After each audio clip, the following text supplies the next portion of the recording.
In this video, I'm going to teach you how to change positions in Baseball 9. It's a very easy process, so make sure to follow along. In this video, I'm going to be talking about the option of managing the positions of all of your players. Now, when you go over to the upgrade screen, you will be able to see all of your players here. You can swap between them, you will be able to see your batters. And what you can do is tap on any of them to see more information.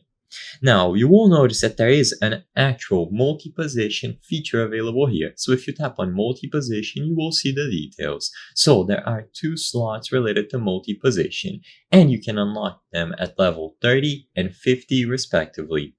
One of them is going to cost the standard coins, and another one is going to cost these diamonds. So keep that in mind.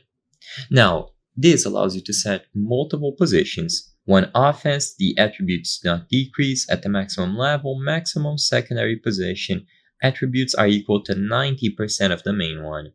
But what about changing the main attributes, or rather the main position of a specific player?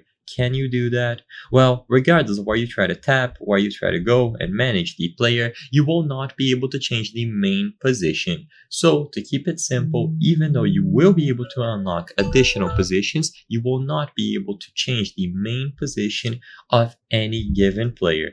So, even though you can upgrade to get the secondary or multi-positions added, you will not be able to change the main one. Keep that in mind. So once again, to do this, just go over to upgrades and you will be able to see all of your players here. Tap on any specific one and you will be able to manage them as long as they are bronze or higher tier. So I hope I was able to help you. If this video helped you, please consider subscribing. As you can see, 83% of the people watching our videos are not subscribed. By subscribing, you can help us from the channel make higher quality videos. Thank you for watching and I'll see you on the next one.